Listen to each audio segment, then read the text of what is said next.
Good evening.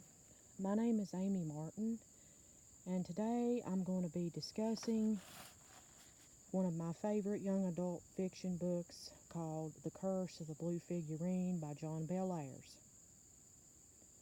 Accompanying this book are the two subsequent books from the series, which include The Mummy, The Wheel in the Crypt, and The Spell of the Sorcerer's Skull. I'm going to begin by drawing attention to the cover of this book. This eerie pen and ink drawing here was done by a master artist by the name of Edward Gorey. Many of you may know him, many of you may not. Along with this one, these covers are now very sought after by many people as collector's items. After Dial stopped publishing these books, the covers changed to these. Okay, I'll begin talking about this book and this series in particular. The Curse of the Blue Figurine was John Bel Ayres' 8th book. It was the beginning book that featured the protagonist, Johnny Dixon. Also, there is another protagonist by the name of Professor Roderick Childermus. And I'll begin by discussing the time period this book takes place in, the time in history, and how it compares to today. These books take place in the early 1950s, during the Korean War, where times were much different. Today, we live in a very fast-paced society. There's not a lot of time for family meals. People are basically running over top of each other to get to where they need to be. Times are very fast-paced, unlike the times featured in this book. The main female protagonist in this book is Kate Dixon, which is John Dixon's grandmother. She is very much a homemaker and centered around activities in the home. She is constantly cleaning and cooking. At the beginning of the book, it talks about Johnny being called to dinner from his favorite radio program to come and eat dinner at the table where his grandmother is serving dinner. And it talks about her being a fussy housekeeper. You definitely get that feel of Leave It to Beaver, Donna Reed type atmosphere. A very pleasant atmosphere of times gone by that we no longer live in, unfortunately. Another thing that someone could take note of easily, this book is very focused on the Catholic Church. This is pre-Vatican II Catholic Church, where you have the traditional altar, very beautiful style of worship. It features words like vestibule and sacristy. The sacristy is where Johnny finds the forbidden book and the figurine. That's another thing to take note of. I think that this is definitely a historical fiction, young adult type work that definitely needs to be explored. You know, all of these books are very, very entertaining. I think they would be very worthwhile for anyone to pick up and read. But I will begin by just talking about them at length. Mainly I'll be focusing on this one, The Curse of the Blue Figurine, and then I'll talk about these other two. Again, I wanted you to take a look at the eerie pen and ink illustrations by Edward Gorey. He's one of my favorite artists. And I'll begin by telling you about this book. Again, as you can see, the book is called The Curse of the Blue Figurine. It states here underneath the author's name that he also wrote The House with the Clock in Its Walls, and as far as a testament to how popular this author was and how talented a storyteller he was, The House with the Clock in Its Walls, recently, I think maybe 2 or 3 years ago, that book was made into a movie. That was the series featuring Louis Barnevelt and Jonathan Barnevelt and Florence Zimmerman. That featured Jack Black and Kate Blanchett. This is not the same series. This is the series, as I stated, that features Johnny Dixon and Professor Childermus as the two main protagonists.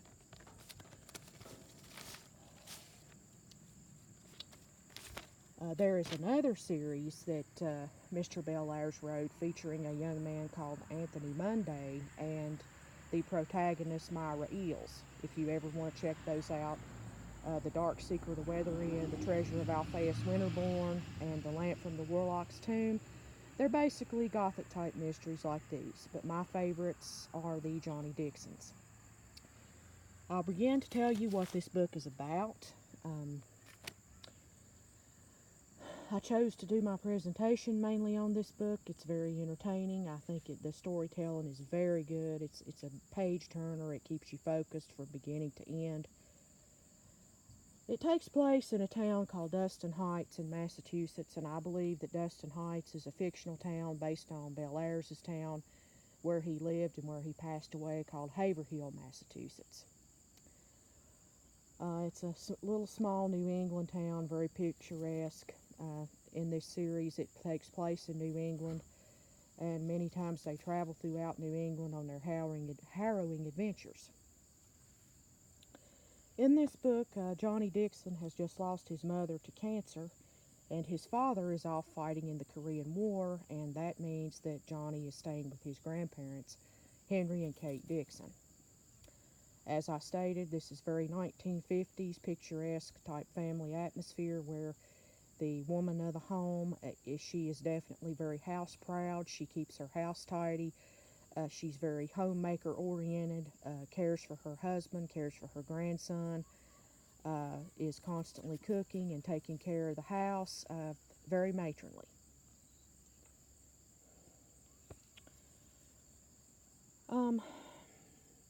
Johnny is not a football star, poster boy type of child.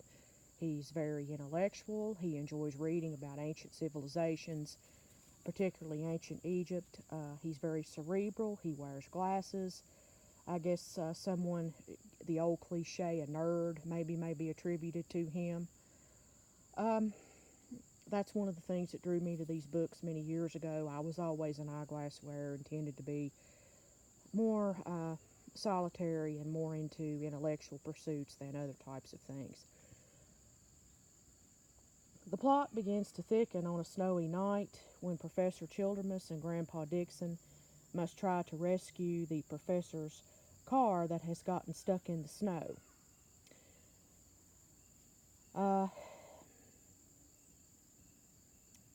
Johnny's grandpa, Henry, helps Professor Childermus, Roderick Childermus is his full name, try to get his car unstuck, and when they finally become weary of this pursuit, the two men decide to come in and get some refreshments.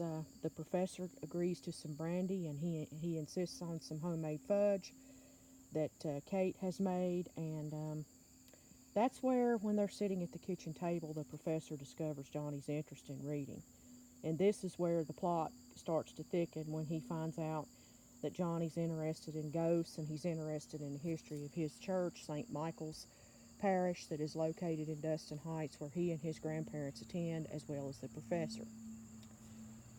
The conversation then shifts over toward a spirit that is supposed to haunt the church. It is the spirit of a deceased priest, a very nasty priest, by the name of Reminus Bart, who was supposedly into some unsavory things like black magic and sorcery, and supposedly was responsible for the deaths of a few people that he did not particularly care for. So this was not a very nice man. We gather that he wasn't a very nice, compassionate person. Somebody that definitely should not have been in a priestly type or clerical occupation. And it is reputed that his ghost still haunts this establishment, and he can be seen on the grounds, particularly the sacristy of the parish called St. Michael's.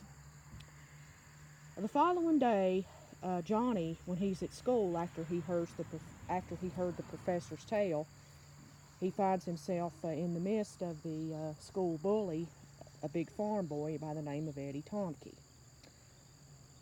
Now, Eddie Tomke is the school bully, and unfortunately, he's harrowed in on Johnny Dixon because he's very jealous of him due to his academic ability, and his intelligence, by his ability to make good grades, because Eddie Tompkins' abilities do not lie in scholastic arts, obviously. He's more of a farm boy. He's more for hard work. You get the feeling he's bitter about this, and that's why he's jealous of Johnny. Johnny finds himself kindly being cornered by Eddie Tompkins, and he doesn't want to deal with him, so he decides to take a detour and go into the local parish in St. Michael's, and he finds himself in the sacristy, where he discovers this grimy book that's covered with cobwebs, where inside of it is hollowed out. There's a figurine, and inside of it is a warning that if whoever decides to remove this statue, they do so at their own peril, the book and the figurine itself. That it's definitely forbidden to do so, that something bad is going to happen to the person who takes it on themselves to remove these items. Well, Johnny disobeys the warning and brings home the book covered with cobwebs. The book is very dirty. He has to hide it from his grandmother, because his grandmother is a very meticulous housekeeper. And he decides to remove the figurine and begin exploring it of his own volition. And the figurine, pardon my cat here, the figurine is actually called a Ustabi. That is an Egyptian figurine. The professor and Johnny speculate about the authenticity of the figurine throughout the novel, but at the end they find out that it is indeed an actual Egyptian artifact that the evil priest had in his possession. The figurine, there is a story, an Egyptian myth attached to the figurine. It's like a slave or some kind of soldier that is placed inside of a mummified mummy or Pharaoh king's tomb to assist him in the netherworld as he ventures across the river Nile to go to the netherworld. Very interesting. These books are filled with facts that are steeped in mythology and history, and it's not in a dry textbook type fashion that you're exposed to these facts. It's cleverly interwoven into a very intriguing, fast-paced tale. That's one thing I need to remark on. You learn history in a very interesting way. The figurine, as I stated, was indeed cursed. Some occult power was attached to it that Johnny uses to later on in the story ward off the bully. At first, the figurine and the power is beneficial to him, but later on he is starting to discover that all that glitters is not gold, so to speak. Things begin to take a more sinister turn. As the novel progresses, spiders begin to appear in his grandmother's kitchen. And one night, when he visits church to light a candle for his departed mother, Johnny encounters a strange man who calls himself Mr. Beard, and he begins a conversation with Johnny, and Johnny thinks he's amiable, and he presents Johnny a ring. However, this Mr. Beard, the name Mr. Beard is just a pseudonym for Father Bart. This is just an incarnation of the evil priest that is trying to win control over Johnny to enter back in the world of the living. And as I stated, Johnny took the book and the figurine, and this is what is leading to this incident, where the occult power is winning control over Johnny through the evil priest spirit that wants to regain control of Johnny to re-enter the world of the living and cause more mischief. Meanwhile, the professor and Johnny have developed a friendship, somewhat close. He enjoys chess games with the professor and homemade cakes after school in the evenings. They have heart-to-heart talks. They talk about history, and Johnny's learned a few fascinating facts about the figurine, but at the time they don't think it's an authentic Egyptian piece of art or an authentic Egyptian relic. Johnny's fascination and fear of the legendary Father Bart at St. Michael's Church is starting to aggravate the professor. He begins to regret telling him the story. He thinks that Johnny may be hallucinating, that he needs to see a hypnotist or a psychiatrist. But there is, in fact, something going on a preternatural paranormal level that is tormenting Johnny. And the professor's not seeing that yet. He notices the changes in Johnny, that he's getting more depressed, more withdrawn, and he decides after the doctor visit to Dr. Schrimmerhorn to take Johnny on an excursion to New Hampshire, maybe to regroup. And as they slumber in a hotel suite, it is there that Father Bart comes for Johnny on his final conquest. And it is now the professor finally sees that Johnny is telling the truth, that there is something going on a very sinister level. The book ends with a final showdown high up in the mountains where the evil priest's ashes are finally destroyed.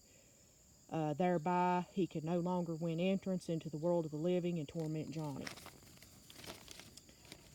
At the end of the book, I know I mentioned earlier that the figurine is in fact an ancient Egyptian relic, and Professor Charlie Coote, one of the lesser known characters that usually is introduced at the end of a novel to explain the mysteries, like at the Scooby-Doo novels where the lady with the glasses will finally explain, or Daphne will explain at the end of Scooby-Doo who the real culprit was. Well, that's kind of what Dr. Charles Coote does. He explains everything, and he's supposedly an expert on the occult and on mythology and folklore, and he later explains at the end of the book that the figurine was in fact real. So that's the end of The Curse of the Blue Figurine, and I strongly recommend that you pick this up and read it. We're nearing Halloween time, and it's something that's very entertaining, and it's wholesome on a level. If you like the Last Apprentice series by Joseph Delaney, or you like Harry Potter, or you like Mary Downing Hahn, or you like R.L. Stine, I think you would enjoy these books. Now, I'll talk briefly about the second one here. This is an Edward Gorey illustration, and I'm sorry, my toddler got a hold of this a few years ago, and it's suffered a little damage, as you can see. But The Mummy, the Will, and the Crypt is this one, and here on the cover is Johnny Dixon, and this statue of this knight, this big statue-esque cement knight here, is supposed to represent Geoffrey de Bullion, where the Glomus estate will is supposedly hidden inside this statue. This is the second book in the Johnny Dixon series. This is the book where we're introduced to Byron Ferguson. That is a friend around Johnny's age that he meets at Boy Scout camp. And it's in this book that Johnny and Fergie begin their journey on the Glomus estate, and they must look for a lost will containing $10,000.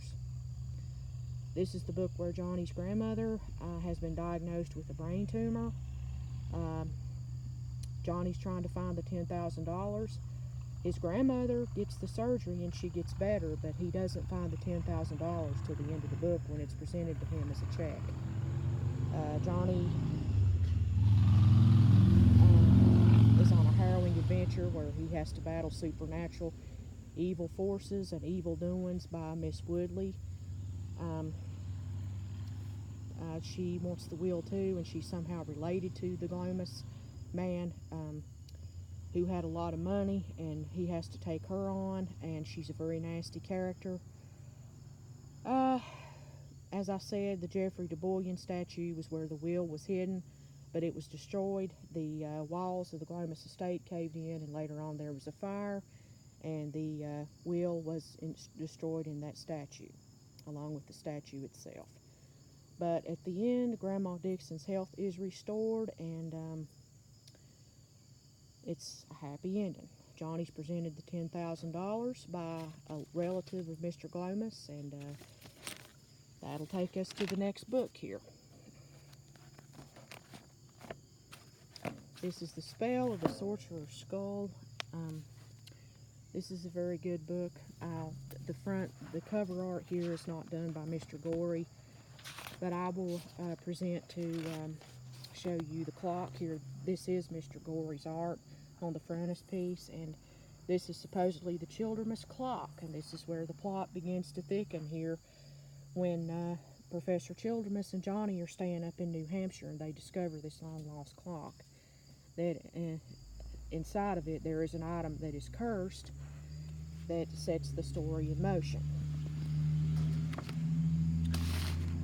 Okay, in this third installment of the Johnny Dixon series, he and his friend the Professor take a trip to New Hampshire during the winter. And soon after, Johnny Dixon and Professor Childermus cross paths with the long-lost Childermus clock, and the Professor explores the old clock, accidentally touching the tiny skull, setting a curse in motion which leads to the Professor's disappearance. The St. Michael's priest, Father Thomas Higgins, who's discussed briefly, you're introduced to him briefly in the other books. He's far more involved in this book. Johnny and Fergie and the priest have to go on a harrowing adventure up on the islands of Maine to rescue their friend. And they finally locate the Professor, and they're able to stop the curse and bring him home.